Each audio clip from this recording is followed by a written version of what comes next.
할렐루야. 자, 우리 옆분과 인사합시다. 하나님 우리 함께 하십니다. 시작. 하나님 우리 함께 하십니다.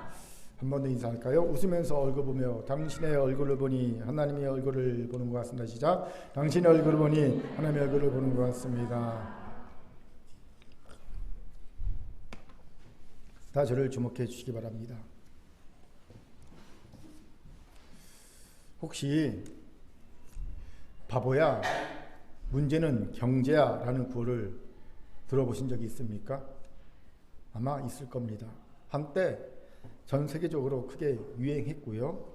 한국에서도 바보야, 문제는 교육이야, 바보야, 문제는 사랑이야 등과 같은 아류들을 대거 양산했던 구호입니다. 그런데 이 구호를 누가 처음 만들어 사용했는지 혹시 아십니까? 그래요. 1992년 미국 대통령 선거 당시 빌 클린턴 민주당 후보 진영에서 이 구호를 처음 만들어 사용했습니다. 이 구호는요, 당시 현직 대통령이었던 공화당 조지 부시 대통령 후보를 꺾는데 큰 역할을 한 무기로 꼽히지요. 왜 이 구호가 미국 국민들의 마음을 움직였을까요? 경제 문제는 국민들에게 가장 민감한 사안이기 때문입니다. 아무리 다른 것을 잘해도 경제 문제에 실패하면 그 정부는 국민들의 신임을 얻을 수 없습니다. 왜요? 경제가 성장해야 다른 모든 부분이 힘을 얻고요, 국민들이 행복해질 수 있기 때문입니다. 이번 정부를 보십시오. 아무리 4월 10일 총선에 이기려고 해도 이기기 어려울 것 같습니다. 왜요? 경제 성적이 낙제점이란 말도 부족한 수준이기 때문이지요. 몇 번 얘기했듯이 세계는 지금 우리만 불황입니다. 세계 경제 성장률이 연 3%대입니다. 저성장의 대변사인 일본도 1.7%의 성장률을 기록하고 있습니다. 그런데 우리나라만 2년 연속 1.4%의 경제 성장률을 기록하고 있습니다. 또 2017년도 문재인 정부 때 무역수지 세계 5위 국가였습니다. 그런데 작년 세계 208개국 중에서 201위를 했습니다. 북한보다 무려 95계단이 낮습니다. 꼴찌의 수준이지요. 거대 시장인 중국 시장과 러시아 시장을 이념 때문에 포기한 대가입니다. 이러니 기업들과 자영업자들이 곡소리를 내고요, 청년들이 대학을 졸업해도 취업할 곳이 없는 겁니다. 1%대는요, 기업들이 신입사원을 안 뽑습니다. 설상가상 나라를 팔아먹는 이상한 짓거리까지 하고 있어요. 혹시 이게 신문 기사가 많이 안 나서 잘 모르는 분이 많더라고요. 반도체와 관련한 외장, 하드를 만드는 업체 중 세계 1위 기업이 삼성전자입니다. 2위가 LG고요. 3위가 일본의 카옥시아, 옛 도시바. 3위고요. 4위가 미국의 웨스턴 디지털이라는 회사입니다. 그런데 올 4월에 미국과 일본이 3, 4위가 합병을 합니다. 왜요? 1위 삼성전자를 이기려고. 합병을 하면 시장 점유율이 1위인 삼성과 맞먹습니다. 우리로서는 심각한 상황이 아닐 수 없죠. 3, 4위가 합병해서 1위를 이기려고 하니까. 그런데 문제는요, 한국의 SK 하이닉스가 대주주로 있다는 거예요. 그래서 SK 하이닉스가 오케이, 합병 오케이 해줘야지만 이 합병이 됩니다. 그런데 여기에 황당한 일이 벌어졌어요. 미국의 정론지인 아사히 신문발 기사를 보면 미국과 일본과 한국 정부가 혈안이 되어 SK를 설득했다는 겁니다. 이 기사를 그대로 소개합니다. 베인 캐피털 간부는 신문에 니시무라 야스토시 경제산업상, 지나 러몬도 미국 상무장관, 한국 정부 등 관계자 일동이 혈안이 돼 설득했지만 SK가 고개를 끄덕이지 않았다고 말했다. 여러분, 미국과 일본이야 자국 기업의 이익을 위해서 혈안이 돼서 어떻게든 SK를 설득하려는 건 맞지요. 하지만 왜 한국 정부가 같이 혈안이 돼서 SK를 설득합니까? 삼성을 이기려고 하는데? 분명 이번 정부에는요, 스파이가 있습니다. 그렇지 않고는요, 이해하지 못할 만한 너무나 많은 일들이 있어요. 산업통상부는 이에 대해 사실이 아니고 발뺌했지만 SK가요, 우리는 그런 압력에 굴복한 회사가 아니다, 공식 브리핑을 했어요. SK가 그냥 딱 말했습니다. 우리는 그런 압력에 굴복한 회사가 아니다. 손바닥으로 하늘을 가리려는 차사도 한두 번이지요. 이제는 매번 이 모양이니까 헛웃음만 나오더라고요. 보세요. 이런 이 나라 경제가 위태롭지 않을 수 없지요. 그런데 문제는 경제가 혈액과 같다는 겁니다. 혈액이 안 돌거나 혈액의 상태가 안 좋으면 몸의 모든 부분에 문제가 생기고 결국 죽음에 이르듯이 경제가 안 좋아 돈이 안 들면 나라의 모든 것이 안 좋아집니다. 결국 나라가 망하게 됩니다. 지금 예산 다 삭감해 갖고요, 나라 여기저기서 삐걱삐걱거리지 않습니까? 예. 포털조차도 제대로 공사 못하고 있는 현실 아닙니까? 돈이 없어서. 그렇기에 바보야, 문제는 경제라는 구호가 새삼 절실해진 상황이 아닐 수 없지요. 그런데 경제만큼이나 우리의 삶에 지대한 영향력을 미치는 것이 있습니다. 바로 무기력입니다. 왜입니까? 무기력에 빠져버리면 나타나는 폐해는요, 경제만큼이나 심각하기 때문입니다. 그럼 무기력에 빠지면 나타나는 폐해가 뭘까요? 가장 큰 폐해는요, 아무것도 할 생각을 안 한다는 겁니다. 무능력은요, 할 수 있는 힘이 없기에 안 하는 거지만 무기력은요, 할 수 있음에도 할 마음이 생기지 않아서 안 하는 겁니다. 그리고 이런 무기력은요, 결국 우리를 우울하게 만듭니다. 능력 있던 이도요, 무능하게 만들어버리고요, 자존감을 바닥으로 떨어뜨립니다. 모든 관계에서 수동적이 됩니다. 회피하게 만듭니다. 사회적 거리를 스스로 선택하게 만듭니다. 그리고 이런 자신을 보면서 자책합니다. 정죄합니다. 불안과 두려움에 빠져 결국 삶을 자포자기 상태로 만들어버리고요, 중독에 빠지게 합니다. 무기력의 심리학이라는 책이 있어요. 읽어볼 만한 책입니다. 이 책에서 무기력은 반드시 중독으로 이어짐을 이야기하고 있음을 보지요. 이유는 간단합니다. 중독이란 고통스러운 진실로부터 자신을 보호하기 위해 우리가 기대하는 행동과 착각의 보호책이기 때문입니다. 보호책이기 때문입니다. 즉 뭐냐면요, 너무 고통스러우니까 중독 가운데 피하는 거예요. 무기력에 빠져 고통스러운 현실을 회피하고자 하는 이들에게 기대기 딱 좋은 것이요, 중독입니다. 그러니 무기력에 빠진 이들이 알코올 중독, 마약 중독, 섹스 중독, 게임 중독과 같은 것에 쉽게 빠지는 이유를 여기에서 보게 되죠.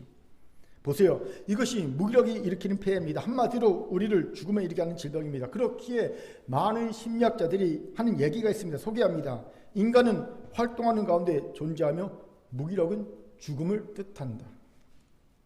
무기력은요, 죽음입니다. 여기에 심각한 문제가 있습니다. 놀랍게도 교회와 성도들 사이에 무기력이라는 질병이 기승을 부리고 있다는 거지요. 특히 코로나 팬데믹을 거치면서 이 무기력이라는 질병이 교회와 성도들 가운데 수면 위로 급부상했음을 봅니다. 왜 이런 얘기합니까? 교회와 성도들이 비전과 사명에 움직이지 않습니다. 할 수가 없어서가 아니라 할 마음 자체를 갖고 있지 않습니다. 동기의 부재 혹은 동기의 부족입니다. 무기력이 바로 동기의 부재 혹은 부족으로 생기는 질병이라는 점에서 교회와 성도들이 무기력의 질병에 빠졌다는 증거를 보게 됩니다. 요즘은 한국 교회 성도들 뭐 하자 그러면요, 할 마음을 갖질 않아요. 왜요? 동기가 부족합니다. 아예 동기가 부재합니다. 도하여 자꾸만 부정적 생각을 먼저 합니다. 주신 사명을 회피하러 갑니다. 여러분, 무기력과 함께 항상 동반하는 감정이 하나 있습니다. 무기력과 쌍둥이처럼 같이 따라붙은 감정이 하나 있어요. 그게 뭔지 아세요?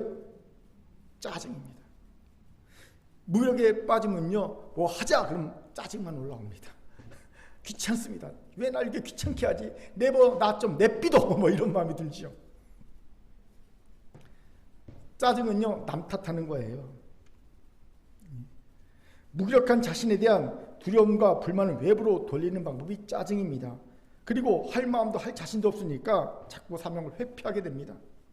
그리고 결정적으로 성도들이요, 무기력에 빠지면요, 점점 정서적으로 아이가 되어갑니다. 한국교회 성도들이 아이가 되어가고 있어요. 무슨 말이냐면요, 다시 성장하라는 책이 있어요. 이 책에서 저자는 무기력과 정서적 회귀와의 관계를 잘 설명합니다. 정서적 회귀랑 나이에 맞지 않게 어린아이의 마음을 갖는 것을 의미합니다. 어린아이처럼 두려움과 불안에 떨고요. 아이들처럼 의존적이 되고요. 자꾸 회피하려 하고요. 이 아이의 모습이잖아요. 이렇게 회피하는 거예요. 정서적 회개하는 겁니다. 이 정서적 회개가 자주 일어나는 시기가 있습니다. 항상 1년 365일 이 정서적 회개가 일어나는 것이 아니라 어른처럼 살다가 어느 딱 시기가 되면 이 정서적 회개가 딱 일어납니다. 언제인 줄 아세요? 이때는요. 상담사들에게는 대목입니다. 상담 전화가 폭주하기 때문이죠. 언제일까요? 세계 공통적으로 연말연시 연휴 명절 때입니다. 이때 우울증, 급상승, 자존심, 곤두박질 등의 문제로 상담하는 이들이 폭증한다고 합니다. 왜일까요? 왜 연말연시 연휴 명절 때 상담사들이 대목을 누릴까요? 특수효과를 누린지 아십니까? 부모와 친척들을 만나기 때문입니다. 그런데 미성숙한 부모와 친척들은 성인이 된 나를 여전히 아이 취급을 합니다. 일일이 내 삶에 개입합니다. 통제하려고 합니다. 결혼 왜 안 하니? 집은 살 거니? 아이는 어떻게 할 거니? 등등 계속 갑자기 집에 가는 순간 나는 어른인데 아이가 되는 거예요. 통제합니다. 이때 정서적으로 건강하지 못한 이들은 정서적 회귀를 합니다. 즉 아이의 마음을 갖게 되는 거예요. 불안, 두려움, 회피, 소극적, 수동적 등등의 마음을 갖게 되는 겁니다. 이 책에서는요. 가정모임에 가고 싶지 않은데 안 가면 엄마가 화를 낼 것 같아서 두려워서 가겠다고 하는 것을 정서적 회개의 대표 예로 듭니다. 명절 때 가기 싫어. 나 혼자 있고 싶어. 그런데 안 가면 화낼 것 같아. 그래서 억지로 가는 거 이거를 정서적 회개의 대표 예로 들더라고요. 무력하게 저항하지 못하고 정서적 회개를 하게 되며 반대로 정서적 회개를 하게 되니 더 무력해져 버리는 겁니다. 한국의 성도들 뭐 좀 하자! 그러면요. 정서적 회개를 합니다. 애기가 돼버립니다. 짜증, 원망, 수동적, 불평, 못해요, 싫어요, 안 해요. 애들 그러죠. 밥 먹고 싫어요, 씻어, 안 해요. 그러죠. 이것이 한국교회와 성도에게 보게 되는 무기력함의 증거들이죠. 그럼 우리는 어떻습니까? 우리라고 예외일 리가 있겠습니까? 앞에서 언급한 것들이 우리에게도 동일하게 보이고 있음을 보지요. 그렇게 무력에 정하여 극복해야 합니다. 책에서 그러더라고요. 무기력은요, 치유하는 것이 아니라 극복하는 것이라고. 왜요? 당뇨병처럼 치유가 안 되고 관리하듯이 무기력은요, 극복하는 거라는 겁니다. 즉 언제든지 다시 우리의 삶에 나타날 수 있다는 겁니다. 그렇게 오늘 삶에 혹시 있을지 모르는 무기력을 발견하여 저항합시다. 그래서 무기력을 극복합시다. 문제는 무기력입니다. 오늘 이 은혜가 있길 바랍니다. 아멘. 자, 저를 따라합시다. 문제는 무기력입니다. 나쁜 몸에서 극복합시다. 극복합시다. 아멘. 이런 우리에게 오늘 본문이 귀한 통찰을 줍니다. 본문을 봅시다. 다윗에게는요, 배다른 아들들과 딸이 있었어요. 그중 장남 암논이 그의 배다른 여동생 다말을 좋아하게 됩니다. 그런데 문제가 있습니다. 레위기 20장 10절에 보면 남매간, 이게 배다른 남매랑 똑같습니다. 남매간 결혼은 금지되어 있었기 때문입니다. 물론 그렇다 하더라도 아예 남매간의 결혼이 전혀 불가능한 것은 아니었어요. 예외 이례적으로 허락되는 경우도 있긴 했습니다. 그런데 암논에게는요, 다말과의 결혼이 불가능한 것으로 여겨졌습니다. 아마 두 가지 이유가 있었을 것 같아요. 먼저는요, 율법에 정통하고 율법에 충성된 아버지가 율법을 어기면서까지 다말을 자신에게 아내로 줄지 자신이 없었던 거죠. 아버지가 나한테 동생은 안 될 거야, 이런 마음이 있었을 것이고요. 두 번째로 도통 동생 다말을 만날 수 없었다는 거지요. 2절을 보니까 그가 처녀이므로 어찌할 수 없는 줄 알고라고 표현되어 있는데, 이건 이런 배경이 있어요. 당시 공주는요, 특별한 왕궁의 처소에서 거합니다. 이 왕궁의 처소는요, 유일하게 왕만 들어갈 수 있어요. 어떤 남자도 공주의 처소에 들어갈 수 없습니다. 그러니 동생을 만날 수 있어야죠. 하늘을 봐야 별을 따는데 썸씽이 일어날 수 있는 가능성이 원천 봉쇄된 겁니다. 그렇게 암논은 절망하게 됩니다. 상사병이 나서 날로 파리해져 갔습니다. 그런데 암논 곁에는 아주 사악한 사촌이 있었어요. 바로 요나답이라는 사촌이었습니다. 그가 이런 전후 사정을 알고 난 뒤 아주 간교한 계계를 알려주죠. 다윗에게 청하여 병이 났으니 동생 다말에게 자신의 간호를 해달라고 부탁하라는 거였어요. 그러면 다말과 둘이 같이 있을 기회가 생길 것이고 그 기회를 이용해 욕심을 채우라는 계교를 알려준 겁니다. 이렇게 일이 벌어진 뒤에라면 다윗도 어쩔 수 없이 다말을 너한테 아내로 줄 것이다 라고 간악한 계교를 알려준 겁니다. 그리고 이 모든 일은 요나답의 계교대로 진행됩니다. 다윗과 다말은 아무런 의심 없이 순순히 암논의 부탁에 응했고요. 암논은 강제로 동생 다말을 욕보이고 막지요. 그럼 이제 결혼을 요청해서 다말을 아내로 맞아들이면 되는 것 아니겠습니까? 그런데 황당하게도 자기 욕심을 채운 암논은 그 마음이 확 변하고 맙니다. 우리 15절만 읽겠습니다. 시작. 그리하여 암논이 그를 심히 미워하니 이제 미워하는 마음이 이전에 상하던 마음보다 더한지라. 암논이 그에게 이르되 일어나 가라 하니. 다말에게는 엄청난 충격과 상처가 아닐 수 없었어요. 상하던 마음보다 미움이 더 크게 생긴 겁니다. 그는 이제 누구에게도 시집을 가지 못하고 평생 상처나 곱씹으며 살아야 하는 신사가 된 거지요. 그렇게 그녀는요, 머리에 개를 뒤집어 쓰고 공주가 입는 채색옷을 써 찢어버리고 크게 울부짖어서 자신의 처지를 모든 사람이 알게끔 합니다. 그런데 여기서 다윗의 반응이 너무 이상해요. 이 암논과 다말 사건을 알고 가장 진노할 사람이 누굽니까? 다윗 아닙니까? 사실 친오빠 압살롬보다 다윗이 더 진노에 마땅합니다. 왜요? 압살롬은 친동생에게 해를 입혔다는 하나만의 이유가 있지만 다윗에게는 두 가지가 있어요.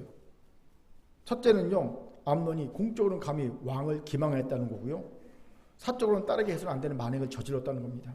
그렇게 공적으로는 왕으로서 사적으로는 딸의 아버지로서 다윗은 이 사건을 재판해 암논의 죄를 물어야 했습니다.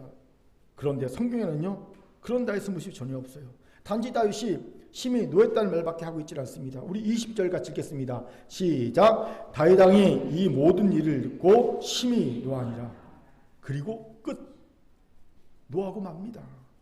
이건요, 제 처가 모질지 못해서 라는 말만큼이나 나쁜 모습입니다. 도저히 이해할 수 없는 다윗의 모습이 아닐 수 없어요. 왜 이런 이해할 수 없는 모습을 다윗이 보이고 있을까요? 바로 무기력입니다. 그렇습니다. 우리는 그 열정적이었던 하나님의 사람 다윗에게서 무기력이라는 어울리지 않는 질병을 발견하게 되지요. 어떻게 이런 말을 할 수 있습니까? 다윗은 분노하는 것 외에는 아무것도 하지 않았기 때문입니다. 그래요. 무기력에 빠진 사람은 그 어떤 선택도 할 수 없게 됩니다. 왜요? 자신의 선택이나 행동도 소용없다는, 어떤 선택, 행동도 소용없다는 생각에 빠져들기 때문입니다. 문제는 무기력이다라는 책이 있어요. 이 책에서 사람이 무기력을 배우게 되는 것은 자극 자체 때문이 아니라 그 자극을 스스로 통제할 수 없다는 생각 때문이라고 말합니다. 그 책은요, 사회심리학자인 로토의 말을 인용합니다. 소개합니다. 상황이나 문제를 스스로 통제할 수 있다고 믿는 사람은 쉽게 무기력에 빠지지 않는다. 그러나 스스로 통제할 수 없다고 믿으면 무기력에 빠진다. 아마 다윗도 이렇게 무기력에 빠지지 않았나 싶습니다. 다윗의 마음을 한번 살펴봅시다. 암논을 징계하면 무슨 소용이 있겠습니까? 그런다고 다말의 상처가 치유되는 것도 아니고 도리어 왕실의 체면만 깎이는 것 아니겠습니까? 또 징계하는 경우, 이 경우는요, 무조건 사형입니다. 왕을 기망했고요, 동생을 욕보였기 때문입니다. 율법에 의하면 사형입니다. 그런데 장남을 사형시키기가 어디 쉬운 일이겠습니까? 왕세자인데. 그럼 암논에게 다말을 씹어내는 것은 또 어떻습니까? 그것도 여의치가 않습니다. 일단 가장 큰 문제는 암논이 다말을 책임지려 하지 않습니다. 더 미워했잖아요, 사람보다. 그리고 다말의 친오빠 압살롬도 극렬 반대하는 분위기입니다. 더불어 이건요, 율법에 반대하는, 율법에 어긋난 일이기도 합니다. 한마디로 다윗에게는 진퇴양난인 거예요. 그러니 무언가를 해봐야 아무 소용도 없다는 생각이 들 수 있었을 겁니다. 즉 무기력함에 빠져버린 다윗을 발견하게 되는 거지요. 그런데 아십니까? 그 열정적이었던 하나님의 사람 다윗이 이렇던 무기력함에 빠져버린, 죽은 것 같은 무기력함에 빠져버린 데는 숨은 진짜 이유가 있었다는 거예요. 진짜 이유. 그것이 무엇일까요? 그것을 할 때 우리도 무기력에 빠지지 않을 수 있을 뿐더러 설령 무기력에 빠져 있다 하더라도 쉽게 극복하는 힘이 생길 수 있습니다. 그 진짜 숨겨진 이유를 알아봅시다. 먼저 볼 수 있는 것은요, 정의자가 준 무기력이었다는 겁니다. 무슨 말입니까? 이미 잘 알듯이 다윗에게는 치명적인 범죄가 있었죠. 바로 우리아의 아내 바세바를 취하고 우리아를 교살한 죄입니다. 이 죄는 모든 백성이 다 아는 죄입니다. 그런데 지금 또 왕실에서 비슷한 범죄가 일어난 겁니다. 이번에는 배다른 남멜사에서 이 성범죄가 일어난 겁니다. 이때 이 소식을 접한 다윗의 마음에 들었을 첫 생각이 무엇이었을까요? 내가 벌을 받나 보다. 내 탓인가 보다. 부모가 그렇잖아요. 부모들은 자녀에게 무슨 일이 딱 생기면요, 제일 먼저 무슨 생각합니까? 내 잘못인가 보다. 이 생각 들잖아요. 그래요. 부모는 그렇습니다. 저도 우리 윤영이 어릴 때 그 응급실 간 적이 있는데 그때 제일 먼저 든 생각이 내 죄가 뭐지? 이 생각부터 들더라고요. 이런 정죄감이 다윗의 마음을 엄습했을 것이라는 사실을 충분히 짐작할 수 있습니다. 그런데 아십니까? 이 정죄감이 가진 가장 강력한 무기는 바로 무기라는 사실입니다. 정죄감은요, 무기라는 강력한 무기를 가집니다. 그래요. 정죄감에 빠진 이를 마치 마취된 이처럼 무기력하게 만들어버립니다. 아무것도 못하게 만듭니다. 여러분, 정죄감에 한번 빠져보십시오. 기도를 할 수 있겠습니까? 찬양할 수 있겠습니까? 봉사할 수 있겠습니까? 뭔가를 선택할 수 있겠습니까? 판단을 제대로 할 수 있겠습니까? 아무것도 할 수 없습니다. 이걸 주목합시다. 저는 너무나도 많은 그리스도인과 교회들이 무기력감에 빠져 있는 것을 보면서 그들 안에 엄청난 정죄감이 자리잡고 있음을 봅니다. 그렇기에 그 정죄감을 해결하지 않고는 그 무기력함에서 벗어날 수 없다는 것을 느끼게 되지요. 그런데 이것을 교묘하게 이용하여 우리를 무기력하게 만드는 존재가 있어요. 바로 대적 사탄입니다. 대적 사탄은요, 우리의 연약함과 죄악을 이용해 우리를 정죄하는 고수입니다. 이 사단의 정죄를 이기지 못하면 우리는 바로 무기력함에 빠지게 되죠. 그 대단한 믿음의 사람 아브라함도 보십시오. 그가 왜 바로에게 아내의 사례를 그냥 무기력하게 뺏기고 맙니까? 뺏겼거든요. 죄악이 있었기 때문입니다. 어떤 죄악입니까? 아내의 사례에게 남들한테 남편이라고 하지 말고 오빠라고 그래. 거짓말을 시켰잖아요. 사단이요, 이걸 이용합니다. 사단이요, 정죄하지 않을 수가 없지요. 거짓말장이, 넌 그렇게 말했잖아. 정죄했을 것이요, 그는 무력해집니다. 그리고 아내를 바로에게 무력하게 보내는 죄악의 선택을 하게 되죠. 그렇게 무력에 빠지고 사단에게 노리개가 되는 것, 정죄 당할 때입니다. 여러분, 그렇기에 사단의 정죄를 이길 수 있어야 합니다. 여기에 한국교회의 연약함과 죄악이 있지요. 놀랍게도 정죄를 극복하게 해주는 것이 아니라 도리어 정죄감에 들게 하는 곳이 교회이자 성도라는 거예요. 그 찬양 주만 바라볼 자로 유명한 고칙한 선교사님이 있어요. 그 고칙한 선교사님이 쓴 정품교회라는 책이 있습니다. 고칙한 선교사님은요, 조울증과 우울증으로 투영 중인 두 아들을 13번이나 정신병원에 입원시키는 지옥 같은 고통을 여러 번 경험하면서 이 책을 썼다고 얘기합니다. 안타깝게도 두 아들이 다 정신질환자예요. 이 책에서 그는 이런 고백을 합니다. 정신질환자와 그 가족이 느끼는 가장 큰 고통은 죄책감이다. 이들은 교회에서조차 질병의 원인을 죄로 규정하는 설교, 기도, 대화 등을 들으며 어려움을 겪는다. 저는 고 선교사님의 고백을 보면서 교회가 얼마나 불량품 교회가 되었는지를 느끼게 되었어요. 자신을 방어할 수도 없는 가장 약자에게 가해지는 판단과 정죄, 그리고 죄책감을 불러일으킬 말과 행동들이 너무나도 자연스럽게 행해지는 것을 볼 수가 있기 때문입니다. 여러분, 정신질환이 죄의 결과입니까? 그럴 수 있지만 그렇지 않을 수도 있습니다. 그런데 왜 죄의 결과인 것처럼만 취급합니까? 또 설령 죄의 결과라 하더라도 교회는 그들을 품어야 하는 것이 아닙니까? 어떤 죄인도 와서 그 품에서 안식을 누려야 되는 것이 하나님의 교회 아닙니까? 그 누구도 판단하지 않고 정죄하지 않고 품어야 할 것이 정품 교회와 정품 성도의 마땅한 행할 바가 아닙니까? 그런데 우리는 너무 쉽게 판단하고 정죄합니다. 너무 쉽게 죄책감을 불러일으키면 나와 다르다고. 여러분, 나와 다르다는 이유 하나만으로 쉽게 판단하고 정죄해버립니다. 저번 주에 전한 말씀처럼 오만과 편견에 너무 깊게 우리가 사로잡혀 있기 때문이지요. 그 결과 연약한 이들, 아픈 이들이 교회에 있을 수가 없습니다. 판단받기 때문에, 정죄받기 때문에 교회에서 상처받고 떠나는 거예요. 이건 우리가 스스로 불량품 교회와 성도임을 드러내는 일이 아닐 수 없습니다. 그렇기에 정품 교회와 성도는 판단하고 정죄해서는 안 됩니다. 죄책감을 불러일으킬 말과 행동을 해서는 안 됩니다.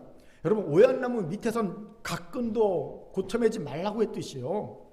괜한 오해를 살 만한 말과 행동은 하지 말아야 합니다. 여기서 질문이 생기지요.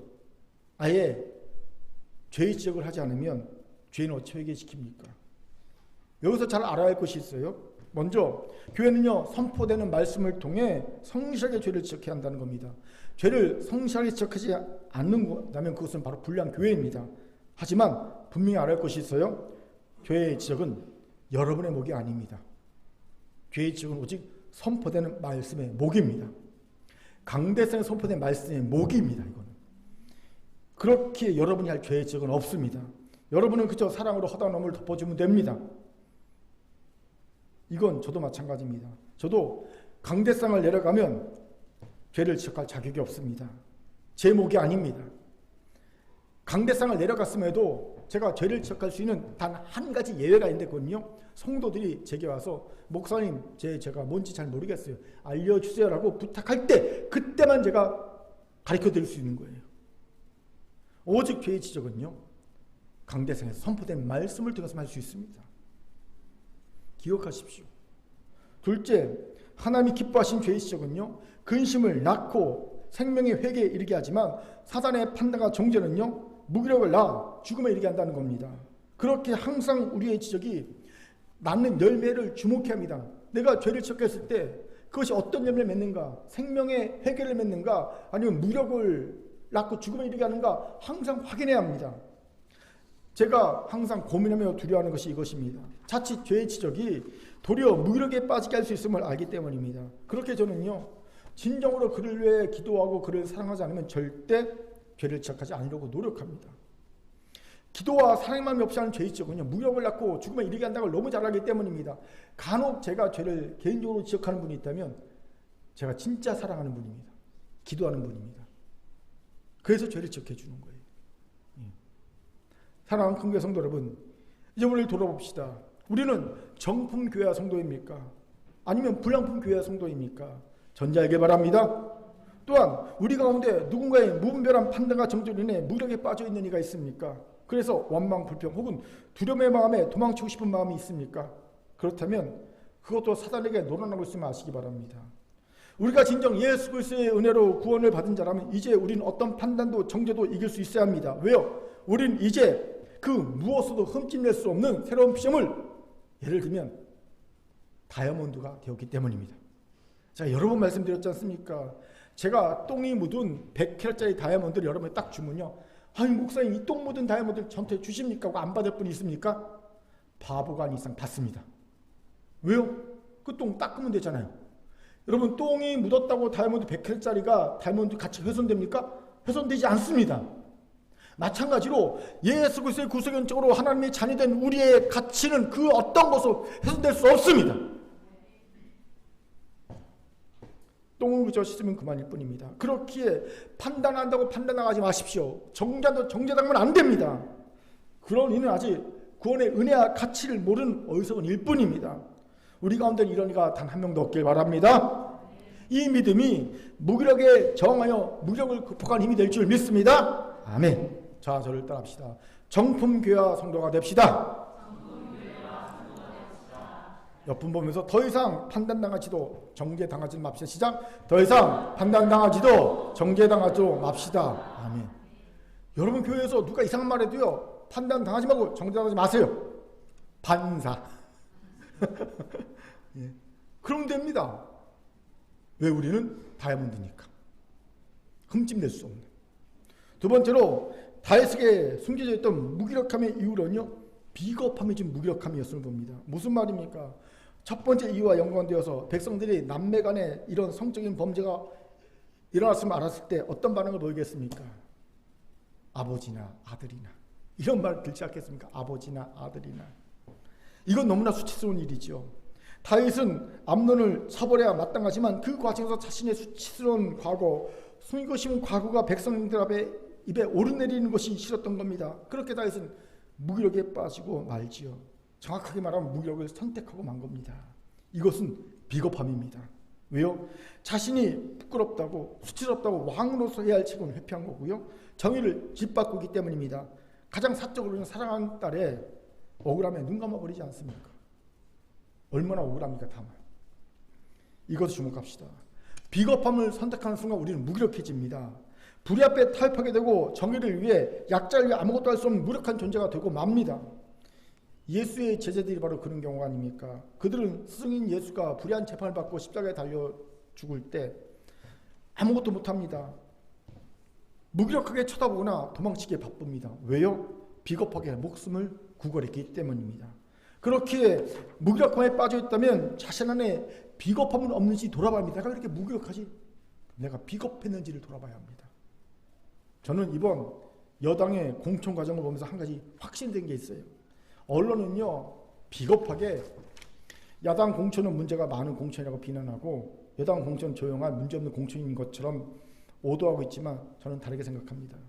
여러분 보세요. 선거 끝나고 나면요, 무기력함에 국민의힘 소속 의원들의 마음, 내적 마음을 휩쓸고 지나갈 겁니다. 그건 확신 들었어요. 왜요? 비겁하기 때문입니다. 이번에 국민의힘은 공천 과정에서 현역 의원 불패라는 말을 만들었어요. 물론 2월 29일 끝나고 나니까 문제가 생기긴 했지만 그 전까지는 현역 의원 공천 불패라는 말을 만들었습니다. 이유가 뭘까요? 김건희 특검 재결의를 위해서입니다. 2월 29일에 재결의가 있는데 그 전에 현역 의원을 공천에서 탈락시키면 그들이 특검에 찬성을 하는 일이 안 생기려는 보장이 없잖아요. 반란표가 생기면 큰일 나잖아요. 그렇게 울며 겨자 먹기 식으로 2월 29일까지는 현역 의원들을 전원 공천시켜준 겁니다. 그리고 현역 의원들도 뻔히 잘못된 일인 줄 알면서도 비겁하게 공천을 받기 위해 특검법을 부결시켰습니다. 이러면요, 사람은 자신도 모르게 무력해집니다. 사람이기 때문에 그래요. 하나님이 만드신 인간이기 때문에 비겁해지면 무력해집니다. 아마 분명 그 마음 깊숙한 곳에서 내가 왜 이러고 있지라는 자괴감 짙은 소리가 들렸을 것이 분명합니다. 물론 그런 소리조차 못 들은 사람도 있을 겁니다. 그런 이들은요, 이미 권력욕에 그 마음이 상실한테 내버려둠을 당한 이들입니다. 짐승과 별반 차이가 없죠. 그런 이들 우리의 국민 대표로 서서는 안 됩니다. 투표 잘 하시기 바랍니다. 비겁한 이는 투표할 수 없어요. 국민의 대표가 될 수 없습니다. 아무튼 비겁함 무기력을 낳게 합니다. 비겁함은 회피의 일종이기 때문입니다. 여러분, 회피하다 보면 점차 무기력함에 빠져드는 것이 인간입니다. 그 대표적 성경 인물이 바로 대제사장 엘리가 아닙니까? 그는 두 아들 홈리와 비나스의 오랜 죄악을 알았어요. 하지만 그는 아들들의 죄악을 지적하고 심판하는 일을 자꾸 회피했습니다. 그가 한 일하고는 딱 한 번 아들을 불러다가 왜 그런 소문이 나게 하니? 라고 말해준 것밖에 없어요. 지적하고 끝난 게 아니라 심판했어야 되는데 그냥 왜 그런 소문이 나게 하니? 조심해! 끝! 그러자 보다 못한 하나님이 무명의 하나님의 삶을 보내셔서 그 가족의 심판을 명하고 두 아들의 죄악을 심판하시켜서 말씀하십니다. 사무엘상 2장 34절 같이 읽겠습니다. 시작. 내 두 아들 홈냐 비나스가 한날에 죽으리니 그 둘이 당할 그 일이 내게 표징이 되리라. 여러분, 이런 심판의 말씀을 들으면 바로 또 조치를 취해야 될 거 아닙니까? 그런데 엘리는요, 이 심판의 말씀을 듣고도 아무런 조치를 취하지 않습니다. 무기력에 빠진 엘리의 모습을 보게 되죠. 왜 이렇게 되었을까요? 자꾸 아들들의 죄악에 대해 회피했기 때문입니다. 그렇게 계속된 회피는 무기력으로 이어지 마십시오. 여기에 대적 사탄의 강교한 속임수가 있어요. 사탄은요, 우리가 계속 회피하게 되면 무기력에 빠진다는 사실을 압니다. 그렇기에 대적 사탄은 계속 우리를 회피하게 만듭니다. 이를 위해 우리를 비겁하게 만드는 거예요. 비겁해지면 회피하니까. 여러분, 우리를 비겁하게 만들기 위해 사탄이 잘 쓰는 방법이 뭔지 아세요? 불안과 두려움입니다. 불안과 두려움은요, 우린 비겁해지거든요. 회피합니다. 재미있는 연구 결과가 있어요. 불안과 두려움을 느끼면 우리의 뇌는요, 이성 모드를 끄고 생존 모드로 돌입합니다. 아십시오. 우리의 본능은요, 행복에 초점을 맞추지 않고요, 생존에 초점을 맞춰 있어요. 즉 우리는 배고픈 소크라스가 되는 것보다 배부른 돼지가 되는 걸 원해요. 우리 뇌는. 예. 생존에 더 방점을 찍고 있어요. 우리 뇌가요. 그런데 우리 뇌가 생존 모드에 딱 돌입하면요, 우리는 위축됩니다. 그리고 반응적이 됩니다. 즉 탁구공 튀듯이 뭔가 자극이 오면 바로 탁탁 반응합니다. 탁탁 반응하고요, 충동적이 됩니다. 그리고 적대적이 됩니다. 그리고 초조해집니다. 동시에 쉽게 지쳐갑니다. 생존 모드에 돌입하는 거예요. 때로는요, 사랑하는 사람들조차 적대적인 포식동물처럼 느끼십니다. 내 주변에 사랑하는 사람들이 다 포식동물, 나를 잡아먹을 존재처럼 느껴집니다. 간혹 갑자기 남편이나 아내 혹은 연인이 내게 적대적으로 돌변할 때가 있어요. 그럼 지금 그는요, 이성 모드가 꺼졌고 생존 모드가 켜졌다는 것을 아셔야 됩니다. 왜요? 나를 통해 불안과 두려움을 느낀 거예요. 남편한테, 아내한테, 자녀한테 불안과 두려움을 느낀 겁니다. 그래서 생존 모드가 딱 켜진 거예요. 이성 모드가 꺼지고. 이것을 잘하는 대적 사탄은요, 우리에게 불안과 두려움을 심어줍니다. 그러면 우리는 생존 모드가 바뀌어서, 생존 모드로 바뀌어서 부정적이 되고 자꾸 회피하게 되고 위축되고 결국 무력에 빠진다는 것을 잘 알기 때문이죠. 그렇게 여러분, 비겁하게 회피하지 않으려면 불안과 두려움에 잘 대처해야 합니다. 어떻게 해요? 여러분, 불안과 두려움에 잘 대처하려면 이 둘의 차이를 알아야 합니다. 일단요, 불안은요, 병이 나면 어쩌지 않을 것 같은 미래에 있을 막연한 위험에 대한 반응이라면, 두려움은요, 뱀을 보고 뱀 있다, 무섭다, 이런 것처럼 원천이 분명한, 두려움의 원천이 분명한 존재하는 즉각적 위험에 대한 놀람의 반응입니다. 달라요. 그렇게 두 번째로 반응도 다르게 합니다. 먼저 두려움은요, 즉각적 위험에 대한 놀람 반응이니까 두려움을 주는 거 피하거나 제거하면 됩니다. 뱀이다! 어떻게 합니까? 뱀 있는 곳을 피하거나 아니면 뱀을 잡아서 죽이거나. 그럼 두려움이 없어지죠. 두려움은요, 두려움을 주는 그 존재를 제거하거나 피하면 없어지는 거예요. 반면 불안은요, 다르게 반응해야 합니다. 불안은요, 마치 자동차의 경고등 정도를 이해하면 됩니다. 자동차 경고등이 뜨면 어찌합니까? 정비소에 가서 정비받고 차를 고치지요. 아무도 경고등이 뜨는 것 자체를 문제 삼지 않습니다. 도리어 경고등이 뜨는 것이 다행이라고 생각합니다. 경고등이 안 떴으면 큰 사고가 날 뻔했으니까. 불안을 자동차의 경고등을 여기는 겁니다. 내 삶에 문제가 있음을 알려주게 도리어 감사해야 할 것을 여기는 겁니다. 그런데 많은 이들이 불안을 불안해합니다. 불안을 느끼는 것을 불안해합니다. 불안 자체를 문제시합니다. 불안 자체를 질병시 여깁니다. 그리고 불안 때문에 힘들어하는 걸 봅니다. 아니에요, 여러분. 불안은 질병이 아닙니다. 불안은 그냥 경고등일 뿐입니다. 이게 제 얘기가 아닙니다. 무기력의 심리학이라는 측에서 주장하는 바입니다. 저도 공감합니다. 그렇게 불안합니까? 내 삶에 문제가 있으면 인지하시고요, 내 삶을 잠시 멈추고 정비하면 됩니다. 그럼 되는 거예요. 마지막으로 소망을 하나님께 둬야 합니다. 시편 40편 5절을 가시겠습니다. 시작. 내 영혼아, 내가 어째여 낙심하며 어째 내 속에서 불안해하는가? 너는 하나님께 소망을 두라. 그가 나타나 도우시오 말미암아 내가 여전히 찬송하리로다. 아멘. 시인은 낯선 땅으로 강제적으로 이주되었어요. 낯선 땅에서 살면서 그는 불안과 두려움으로 힘들어합니다. 낙심의 마음으로. 그때 그는 스스로에게 이렇게 명령하죠. 너는 하나님께 소망을 두라. 그렇습니다. 우리가 불안을 가지는, 두려움을 가지는 근본 원인은 하나님과 분리해 있습니다. 에덴 동산에서 아담과 하와는 불안과 두려움 자체에 가질 이유가 없었습니다. 하나님이 함께 하셨기 때문에. 하지만 신라간 한 후에 아담과 하와는요, 불안과 두려움에 힘들어합니다. 왜요? 하나님이 그들과 함께 하지 않았기 때문입니다. 그렇기에 불안과 두려움에 대한 가장 근본적인 해결책은 하나님이십니다. 하나님 우리 함께 하시는 겁니다. 이 점에서 여러분, 우리는 성령 하나님이 내주하시고 계시죠. 내주. 이런 우리 그리스도인에게 불안과 두려움이 있다는 건 말이 됩니까? 말이 안 되잖아요. 이거는요, 빈살만이 돈 문제로 고민한 것과 똑같습니다. 말이 됩니까? 재산이 몇 천억이 넘는데, 아니 몇 조, 4천조? 이렇게 되는 사람이 돈 문제로 걱정해. 이번 달 카드값 걱정하고, 우리처럼 이번 달 관리비 걱정하고. 이 말이 됩니까? 예? 말이 안 되지요. 그런 것처럼 내주하실 성령이 있는 우리가 불안과 두려움의 문제를 걱정하는 게 말이 됩니까? 말이 안 되는 거예요. 근데 그게 현실에 일어나고 있지 않습니까? 황당하게도. 그렇게 사랑하는 큰교회 성도 여러분, 이제 하나님께 소망을 두세요. 그런 얘기 하나님이 함께 하십니다. 오늘 이 믿음으로 우리를 비겁하게 회피하게 하는 불안과 두려움을 이기고 무기력에 저항하는 우리가 되길 바랍니다. 아멘. 자, 저를 따라합시다. 하나님이 함께 하십니다.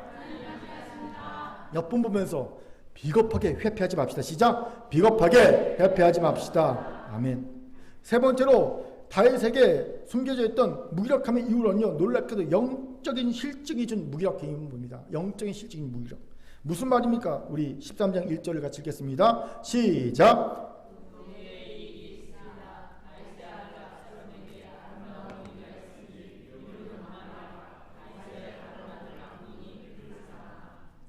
그 후에 이런 일이 있으냐에 주목해 보세요. 그 후는 어떤 때냐면요, 다윗이 암몬의 랍바성을 점령하고 비로소 주변 모든 나라를 다 복속시킨 때입니다. 즉 정복 전쟁이 끝난 후를 말합니다. 이때 다윗의 마음에 깃든 생각이 무엇이었을까요? 뭐겠습니까? 주변 나라를 다 정복했어요. 이제 전쟁 끝! 승리로 끝났습니다. 그럼 뭐가 생각납니까? 쉬고 싶다. 아무 생각 없이 즐기고 싶다. 좀 게을러지고 싶다. 이런 마음이 들지 않겠습니까? 우리도 그렇지 않습니까? 오랜 시간 동안 애쓰고 수고한 일을 성공적으로 마무리하고 나면 일단 아무 생각 없이 쉬고 놀고 싶고 조금 게을러지고 싶은 마음이 들지 않습니까? 저도 그렇더라고요. 뭐 수련회 집회 끝나고 주일까지 딱 끝나고 나면요, 적어도 한 주간 동안요 띵가띵가 놀고 싶습니다. 게을러지겠습니다. 새벽 기도만 아니면요 진짜 쉬고 싶은데, 새벽 기도가 항상 있어서 쉬지 못하지만 놀고 싶은 마음이 있어요. 아마 다윗도 그런 마음이 들었을 겁니다. 게을러지고 싶었을 겁니다. 그런데 아십니까? 실증은요, 육체가 게을러질 때 온다는 사실입니다. 김난진 목사가 쓴 실증이라는 책에 이런 얘기를 합니다. 그는 실증의 원인을 4가지로 이야기했는데 그 첫 번째 원인이 뭐냐면요, 육체적 게으름이라는 거예요. 우리가 흔히 생각하기에 실증이 나서 육체적으로 게을러지는 것만 있는 게 아니라 놀랍게도 반대로 육체가 게을러져서 실증이 난다는 거예요. 제가 이런 경험이 있어요. 예전에 운동 열심히 할 때 운동 가는 것이 그렇게 재미있고 신났습니다. 매일 체중이 막 1kg씩 줄어들고요. 뭐 왕자가 막 복근에 새겨지잖아요. 지금 저를 보면서 그때를 상상하면 안 됩니다. 예전에는요 진짜 복근에 왕자가 막 새겨졌거든요. 열심히 운동할 때는요. 안 믿는 눈초리인데 진짜 그럴 때가 있었어요. 예. 아무튼 그게 너무 신났습니다. 그런데 일이 바빠지고 피곤해지다 보니 운동에 게을러지더라고요. 그랬더니 점점 운동 가는 건 실증이 나더라고요. 실증이 게으름을 만드는 것뿐만 아니라 게으름이 실증을 만들 수 있구나 라는 걸 그때 깨달았습니다. 무슨 말입니까? 다윗이 육체적으로 게을러지고 있다. 요 말은 뭡니까? 영적으로 실증날 수 있다라는 것을 의미한다는 겁니다. 그런데 아십시오. 영적 실증에 빠지게 되면 예전에는 가치가 있고 소중하게 여기던 하나님의 것들이 그렇게 가치 있게 여겨지지 않아요. 때로는 귀찮게 여겨지기도 합니다. 다윗 보세요. 다윗이 예전 같으면요, 왕으로서의 정의를 지키는 일, 왕으로서 말씀을 지키는 일, 무엇보다 소중합니다. 가치 있는 일입니다. 그렇게 아무리 어려워도 그냥 암몬을 처단했을 겁니다. 아무리 힘들고 어려워도. 예. 그런데 지금의 다윗에게는요, 왕으로서 정의를 지키는 일, 귀찮은 일입니다. 그냥 지금은 쉬고 놀고 게을러지고 시기 때문이죠. 그렇기에 지금 여러분 게을러지고 싶습니까? 예전에는 소중하게 여기기만 했던 예배, 성경 공부, 전도, 기도, 교제, 셀 모임이 실증납니까? 부담됩니까? 좀 안 했으면 좋겠다. 쉬었으면 좋겠다. 영적 실증이 난 겁니다. 그렇다면 정도의 차이만 있을 뿐이지 분명 이미 무기력이 자신의 삶에 영향력을 미치고 있으면 아시기 바랍니다. 김난준 목사의 말에 의하면 무기력한 삶의 뿌리가 실증이기 때문입니다. 실증에서 무기력이라는 열매가 맺히는 거예요. 실증이라는 뿌리에서. 그렇게 여러분 실증을 극복해야 합니다. 어떻게 극복합니까? 몇 가지 방법이 있어요. 먼저는 삶의 기준을요, 충족에 맞추지 말고 욕구의 충족에 맞추지 말고요, 필요의 충족에 맞추는 겁니다. 여러분, 이스라엘 백성들이 왜 만나에 실증을 했습니까? 만나는요, 생존이라는 그들의 필요는 충족시켜줬지만 맛있는 음식이라는 욕구는 충족시켜주지 못했기 때문입니다. 만나는 생존이라는 것은 충족시켜줬어요. 욕구는. 그렇지만 맛있는 음식이라는 욕구는 충족시키지 못했습니다. 필요는 충족시켜줬지만. 그래 만나에 시증난 겁니다. 마찬가지로 지금도 우리가 왜 쉽게 시증이 납니까? 우리의 삶의 기준이 필요의 충족이 아닌 욕구의 충족에 맞춰져 있기 때문입니다. 그럼 계속 시직이 납니다. 왜요? 욕구는 끊임없이 변하고 끊임없이 새 것을 요구하고 끊임없이 좋은 걸 요구하기 때문입니다. 계속 더 좋은 것, 더 맛있는 것, 더 멋진 것, 더 화려한 것, 더 귀한 것. 이 욕구는 계속 그걸 요구합니다. 금방금방 시직이 나는 거예요. 욕구는요. 남자에게 물어봤어요. 가장 이쁜 여자가 누구냐고. 1부 때 바로 대답이 나오더라고요. 가장 이쁜 여자가 누굽니까? 처음 본 여자. 예. 왜 이런 답이 나왔을까요? 욕구의 삶의 기준이 맞춰져 있기 때문입니다. 하지만 필요의 기준이 맞춰져 있으면 답은 다릅니다. 답은 아내입니다. 내 옆에 있는 사람입니다. 저는 여기에서 왜 하나님이 메추라기를 실증이 날 때까지 먹게 하시는 이유를 알게 됩니다. 하나님이요, 이스라엘 백성이 만나갖고 투덜투덜 거리니까 메추라기를 그냥 고기가 이빨 사이에 껴서 실증이 날 때까지 한 달간만 부어주잖아요. 왜 그런지 아세요? 욕구의 충족을 기준 삼을 반드시 실증이 난다는 걸 보여주기 위한 거예요. 깨달으라고. 욕구의 충족을 기준으로 삼고 있느냐? 그럼 너 계속 실증 날 거야. 고기 봐. 그러니까 만나는요, 필요의 충족이 위해 고기요. 고기는요, 메추라기는요, 욕구의 충족이요. 욕구의 충족 원하는 대로 한번 줘봤어요. 그것도 실증 나잖아요. 그렇게 그리스도인들은요, 삶의 기준을 필요에 맞출 필요가 있어요. 쉽게 말하면 채워주시면, 필요만 채우시면 자족하며 감사하는 겁니다. 하나님, 내 필요를 채우셨습니까? 그럼 자족하는 겁니다. 감사하는 겁니다. 그럼 실증이 안 날 수 있어요. 두 번째는요, 하나님께 마음을 쏟아부어야 한다는 겁니다. 이건 김난진 목사의 실증이라는 책에서 김난진 목사가 주장하는 바죠. 그는 실증과 탈증이 오는 이유를 가만히 생각해보면 하나님께 집중하지 않고 다른 것에 힘이 분산되기 때문이라고 말합니다. 그렇게 탈증이 옵니까? 실증이 납니까? 도리어 하나님께 모든 걸 쏟아부어야 한다고 말합니다. 쏟아부으라고. 우리는 탈증 오고 실증 나면 쉬라고 그러잖아요. 근데 김난진 목사가 꼭 그 말합니다. 도리어 하나님께 마음을 쏟아부어라. 이때 필요한 것이 의지라고 말합니다. 그렇게 하나님께 예배드리기 귀찮고, 말씀하고 기도하기 귀찮고, 교회 헌신하고 교제하는 거 귀찮고 실증 나면 도리어 의지를 가지고 하나님께 마음을 쏟아부으라고 말합니다. 그럼 놀랍게도 새 마음이 생길 거라는 거죠. 마치 첫사랑을 할 때 그 마음이 생긴다는 겁니다. 이게 사실 제가 요즘 시도하는 겁니다. 저도 고백하지만 하나님의 실증이 났어요. 특히 저는 설교하기가 그렇게 싫었어요. 요 근래. 여러분 이해 못하죠? 뭐 설교하기 싫다면서 이렇게 설교를 길게 하나? 근데 진짜 설교하기 싫었어요. 요 근래. 실증이 났어요. 그래서 이렇게 실증이 날 때는 쉬어야 돼. 그래갖고요, 설교를 대강 했습니다. 예전처럼 막 열심히 하지 않고 적당히 대강 준비했어요. 설교 준비한 시간도 한 3분의 1로 줄이고요.